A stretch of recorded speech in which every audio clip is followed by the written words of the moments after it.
Là, en fait, on va faire un petit exercice. C'est assez simple. On va utiliser en fait on va faire utiliser des nombres complexes, on va faire manipuler les tableaux, les structures, un peu tout en fait. C'est vraiment un exercice pratique. Donc, je pense que je vais pas rappeler c'est quoi un nombre complexe. Donc, petit truc, on va rajouter en fait un math parce qu'on en a besoin. Ensuite, on va définir un complexe en fait.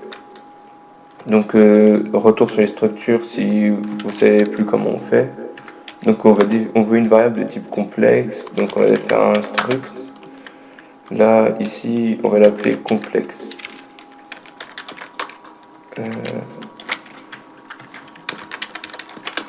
Donc, un complexe, qu'est-ce que ça possède? Déjà, on va fonctionner avec des doubles parce que c'est des nombres à virgule souvent. Du coup, bah, ça contient une partie réelle qu'on va appeler RE, une partie imaginaire qu'on va appeler IM. Ça contient un module qu'on va appeler mod et un argument qu'on va appeler arg. Donc on a cette information là. Ensuite, donc on a créé notre structure et si vous verrez les vidéos de cette structure, il fallait qu'on définisse un constructeur. Du coup, on va créer notre constructeur qu'on va appeler init complexe. Donc de type complexe, ça je vous renvoie vers la vidéo pour les informations. Donc en fait, pour ça, on va avoir besoin de plusieurs choses. Parce que si on réfléchit bien, on a besoin de... On définit un complexe sous forme arithmétique, c'est-à-dire on donne partie imaginaire plus partie réelle, et ça nous fait par exemple x plus jy, ou sinon on donne un module et un argument. Donc ce qu'on va faire déjà, c'est que vu qu'on a deux manières de définir, bon, on va créer une énumération en fait, qui va nous énumérer ce qu'on veut. Puis pour par exemple, et oui, énumération. Donc ça, on va l'appeler forme en fait. Donc pour dire dans quelle forme on veut le définir. Euh, donc en fait, là, on va utiliser le terme anglais un peu. Donc rect, c'est pour rectangular form. Donc ça veut dire la forme algébrique en français. Et polar, c'est pour la forme polaire, donc la forme exponentielle en français. On va pas utiliser la forme trigonométrique, ça ne nous intéresse pas. Donc le type, c'est d'abord on va définir quelle forme on veut, donc la forme dans laquelle on définit. Ensuite, un double pour qui sera soit le module, soit partie réelle, et un autre double qui sera en fait soit l'argument ou la partie imaginaire. Donc maintenant notre prototype, on a notre structure et on a notre énumération pour définir. Donc on va commencer par définir notre fonction. Enfin, on a déclaré notre fonction et là on va la définir. Donc c'est-à-dire on reprend complexe, init complexe. Donc on a mis une forme qu'on va appeler f. Ensuite on va dire quoi d'autre? On a dit qu'on avait un double qu'on va appeler x. Après on a un double qu'on va appeler y. Donc voilà, ça correspond à notre prototype.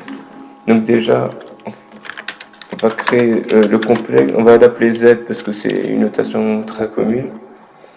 Ensuite on doit faire une structure conditionnelle, donc if form égale par exemple rect.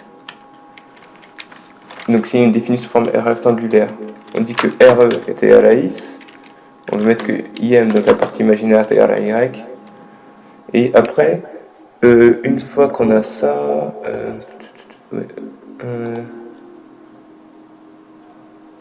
ah oui, Z point, j'avais oublié, c'est parce que j'avais une erreur. Ah oui, Z point.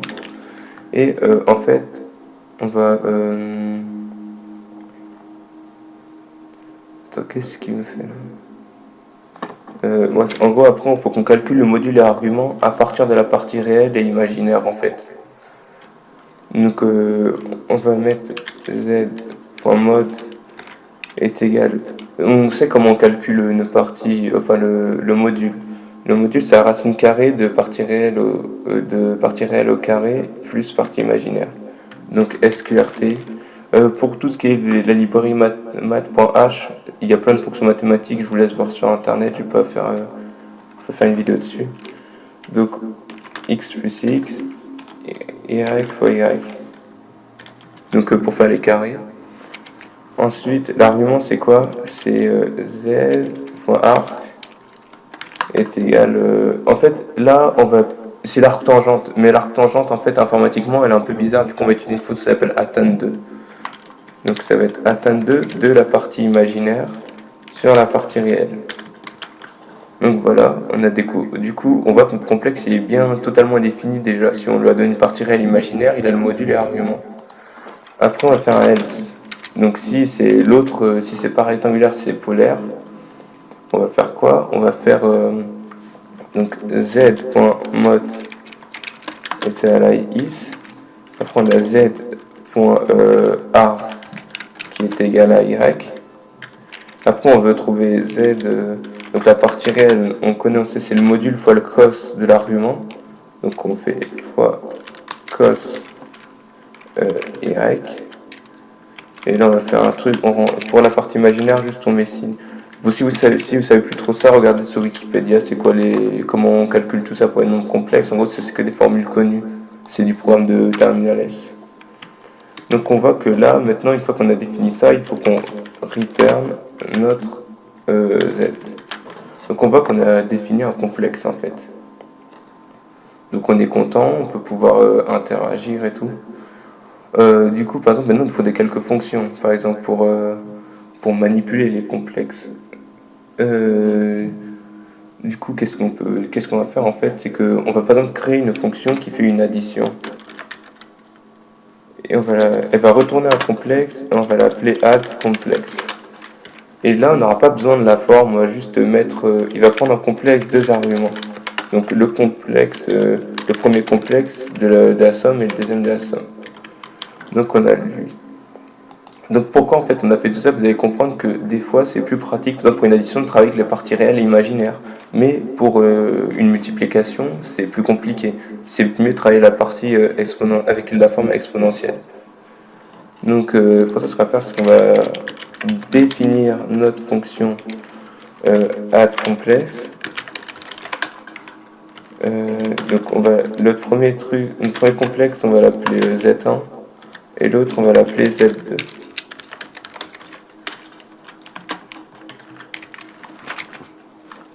Donc voilà, on a notre fonction. Donc déjà on va créer un complexe, on va retourner, qu'on va appeler, lui on va l'appeler Z, de terme générique. Et quand c'est une addition, on sait faire ça très simplement, on va faire z.re est égal z1.re plus z2.re. Et on va faire z.im est égal à la somme des parties imaginaires.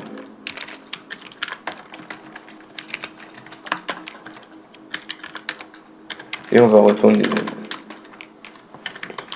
Donc là on voit que clairement on va définir deux complexes donc dans notre main et on va afficher clairement un complexe. Du coup qu'est-ce qu'on fait? Donc, on déclare deux complexes, on va dire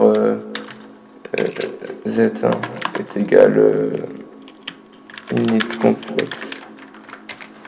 On va lui mettre quoi? On va lui mettre donc en rect, vu qu'on fait des additions, on fait 3 en partie et 1 comme ça, on fait un comme ça, on duplique et lui on va le mettre 6 et 2.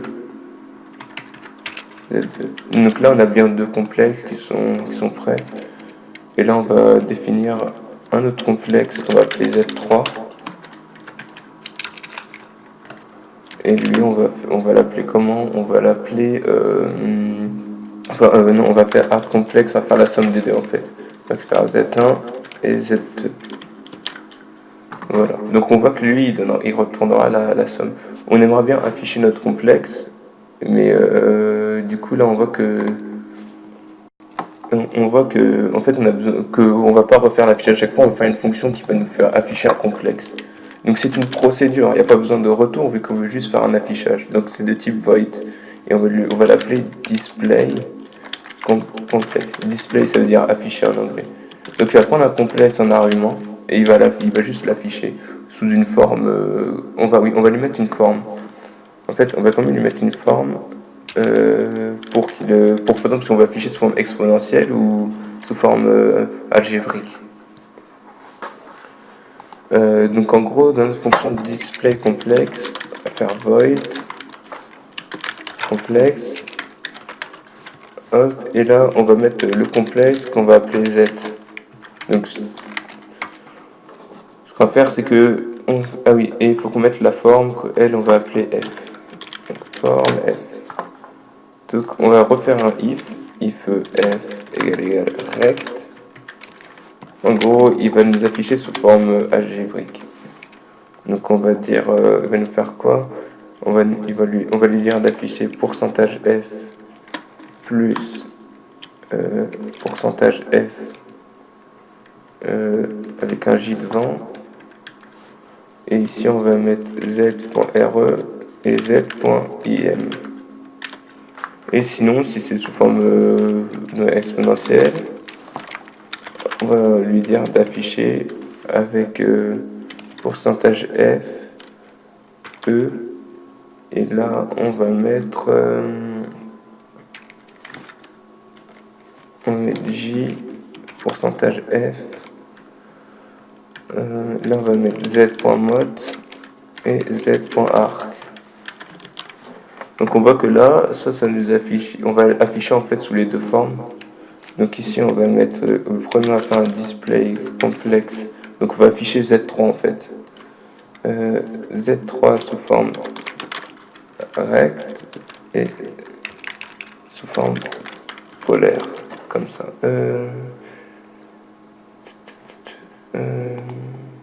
Ah oui, là j'ai mis avant, mais quand j'ai défini, on va mettre, c'est après.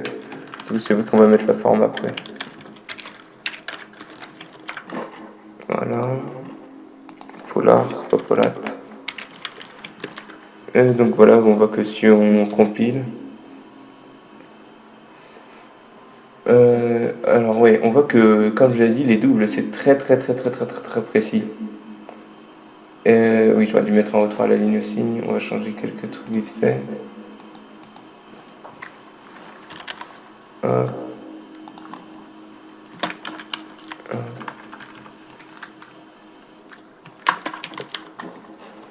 Donc voilà, si on compile, donc il nous affiche d'abord sous cette forme-là en fait. Donc 5 plus 7J, donc on voit que ici 3 plus 2 ça fait bien 5, et ici 7, et ici ça nous affiche un peu n'importe quoi en fait. Parce que...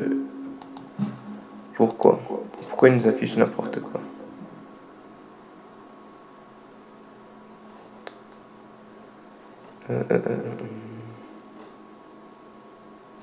Ah oui, parce qu'en fait notre add complexe elle est mauvaise. Notre fonction add complexe on l'a mal fait. En fait on va utiliser un constructeur en fait. On va réutiliser init complexe. Parce qu'en fait il nous affiche n'importe quoi. Parce que nous n'avons pas... j'ai demandé le module et l'argument, mais en fait je ne les avais pas calculés vu que j'avais fait une somme... j'avais fait ça on va dire de manière manuelle.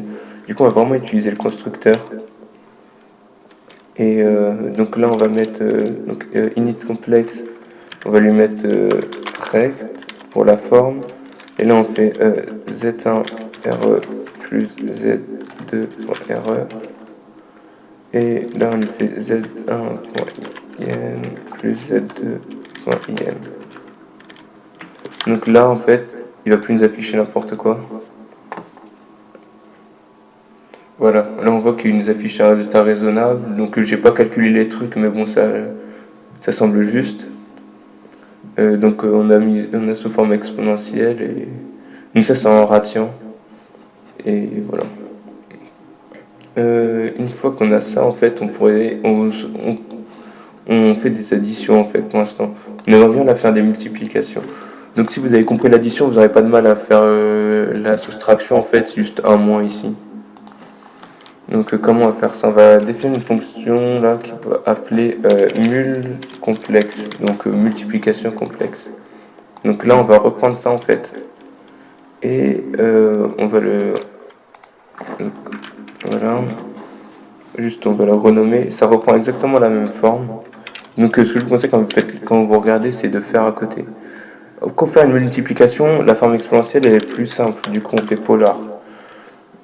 Ça revient au produit des modules et à la somme des arguments. Du coup ici on fait mode parce que c'est produit des modules, Et ici, on va mettre arc. Voilà. Donc là, on voit que, en fait, si on fait notre multiplication complexe, enfin, de la même manière que l'addition, là, on a fait une multiplication. Donc la division, c'est pareil. Ici, on met un 1 à diviser. Enfin, on va les écrire, en fait, les soustractions et tout. Du coup, lui, on va l'appeler sub complexe. Donc ici, il suffit de mettre des moins. Et lui, on va l'appeler div complexe.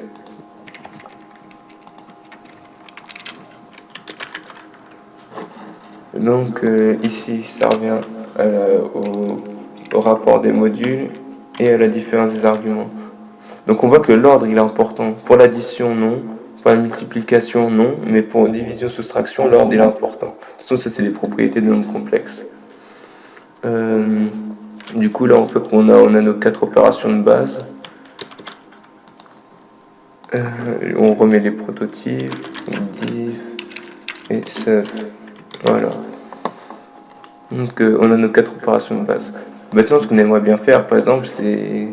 Là, on a défini 3, mais c'est un peu, on va dire, un peu embêtant. Donc, qu'est-ce qu'on va faire? C'est que on va par exemple définir un complexe qu'on va appeler unité. Ça va être, enfin, notre complexe 1 plus j. Donc, on c'est z1 là. Qu'est-ce qu'on va faire? Donc, ce complexe, en fait, on va le garder comme ça. Il va nous être utile. En fait, après, on va créer un tableau de complexe. Et ce tableau, on va l'appeler, on va lui faire donc de taille 5. Et qu'est-ce qu'on va faire tout simplement? C'est que on va faire, donc de taille 5. Bon, pour l'instant, on n'a pas initialisé et tout. Donc on va faire une boucle for pour l'initialiser. Donc for, il faut qu'on crée un int. Donc on va mettre i égale g0. Donc ça faut voir, je vous renvoie à la vidéo des tableaux. Et i++. Donc voilà. Et là on va prendre notre tableau. Donc on va mettre z.i. Donc ça commence à 0 jusqu'à l'élément 4, jusqu'à 5 éléments. Et on va dire que c'est égal à... oui. Et ce qu'on va faire, c'est que en fait on va définir le premier élément en fait. Vous allez comprendre pourquoi. On va dire que z0 c'est égal à z1. Enfin l'élément 0 du tableau z est égal au complexe z1. Et ce qu'on va dire, c'est que on va partir de 1 du coup, vu que notre premier truc il est déjà initialisé. On va partir de 1 et on va dire que z.i c'était égal à z i-1, donc le truc précédent, plus, enfin non, on va faire at complexe, et là on va faire z i-1 et z1, comme ça. En gros, ce qui va se passer, on a fait en gros là on fait des sommes, donc on va prendre que l'élément 0 c'est z1. L'élément Z1, ça va être Z0 plus Z1. Et en gros, là, ce qu'on va faire, c'est qu'on va faire une autre... Donc déjà, on va additionner, mais aussi on va afficher. Donc on va faire un display complexe. Comme c'est une addition, on va faire la forme rectangulaire. Et on va faire ZI. Et on va lui mettre sous forme rect. Voilà.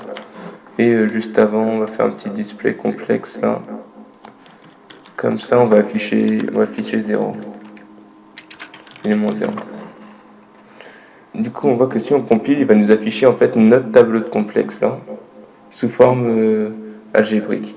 On voit que, comme j'ai dit, le premier élément c'était Z1, donc 1, 1. Après, on additionne là, comme ça fait donc de 2, 3 comme ça et tout. On voit qu'on a manipulé un tableau d'une structure qu'on a créée en fait.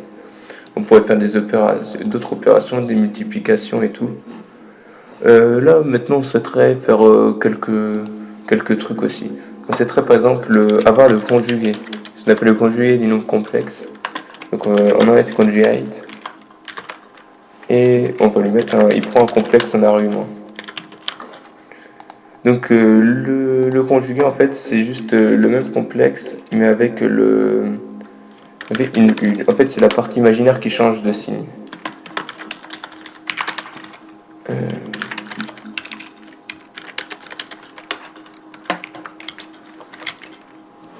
Donc prendre un complexe. Là, on va créer un complexe. On va appeler. Là, comme on a Z qui est pris, on va l'appeler C. Et on va dire que c'est un nouveau complexe. En fait, la limite, ouais, on va dire que c'est un nouveau complexe et on va faire une int complexe en fait. On va lui mettre. Donc déjà, qu'est-ce qu'on va faire? On va lui prendre en fait on va lui mettre une forme rectangulaire parce que c'est plus simple de manier conjuguer sous forme rectangulaire. Donc on lui fait z.re à partie réelle et là on lui fait moins z.im vu que le conjugué il change de signe. Et par exemple maintenant on pourrait faire un truc un peu plus simple. Donc on va enlever l'affichage du tableau. On va afficher ça. En fait, on va afficher l'élément 0, la Z, et on va afficher aussi son UGI.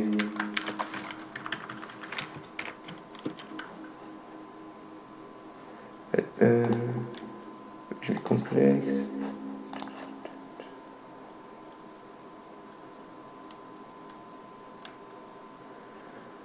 Pour reconnaître l'extérieur. Ah oui, j'ai fait une erreur. C'est conjugate, pas conjugate. Voilà, du coup, on va voir qu'en fait, il nous affiche son complexe et son conjugué. Donc là, en fait, on aurait pu faire des if là pour qu'il affiche proprement, mais on voit bien qu'il affiche donc un réel, un imaginaire, et là, un réel, moins un imaginaire. Euh, donc je vois pas de ce qu'on pourrait faire. Enfin, on pourrait faire beaucoup de choses en plus, mais là, ça nous intéresse pas trop en fait. Du coup, cet exercice sur les complexes est terminé, et voilà.